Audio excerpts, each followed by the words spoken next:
Micronutrients. Let's talk about a subject that comes up frequently. How do I know which micronutrients to get, where to get them, and how much of each should I consume?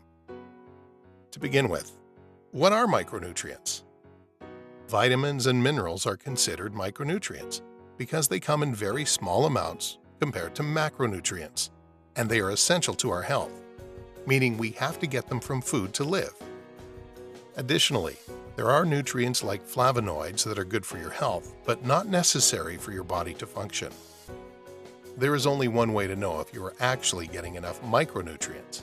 You see, eating enough micronutrients and having enough micronutrients in your body are two different things. For instance, even if we consume unlimited amounts of vitamin B12, if we have pernicious anemia, our intestines won't absorb any of it. Therefore, the only accurate way to determine whether we are getting enough micronutrients is to measure them in a blood sample. The problem is that these tests are costly and won't necessarily be covered by health insurance. So the second best way is to eat a good variety of micronutrient-rich foods and hope you'll get enough of micronutrients from those. The good news is that a balanced diet will provide you with at least 98% of the micronutrients you require. There are various food classes that you should consume because they all have different micronutrient compositions. Those are vegetables, also fruits and berries, fish, seeds and nuts, and dairy if you aren't allergic to milk protein. And that's it. Of course, you can and should consume more food groups, but the point is that the four listed above will meet your micronutrient requirements. There are a few exceptions. The first is vitamin D.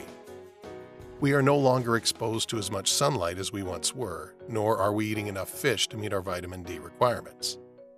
The majority of people in Europe and North America are deficient in vitamin D. Aside from strong bones, vitamin D is required for a variety of metabolic processes in your body. Multiple studies have linked vitamin D deficiency to an increased risk of diabetes, certain cancers, dementia, cardiovascular disease, and other diseases. Vitamin D concentrations should be measured in blood samples for each individual to determine the appropriate amount of supplementation. Your target vitamin D concentration should be 100 nanomoles per liter regardless of the time of year. The second one is the mineral iodine.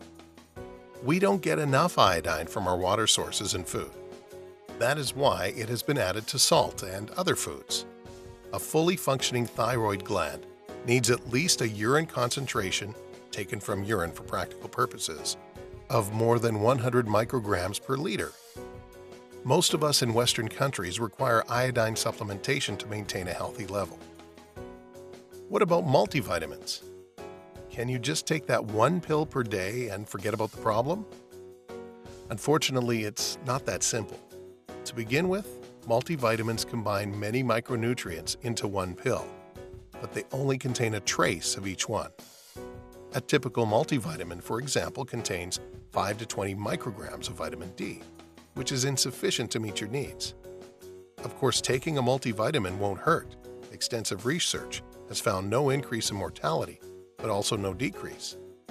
If you are deficient in any micronutrient, you will most likely require a higher dose of that micronutrient. Overall, eating a variety of foods from at least 4 major food groups will meet 98% of your micronutrient requirements. In cases of diseases, particularly those affecting the intestine and causing malabsorption, you should consider measuring micronutrient levels or consulting with a qualified physician. Vitamin D measurement and supplementation are unavoidable if you want to kickstart your metabolism, so put it on your calendar.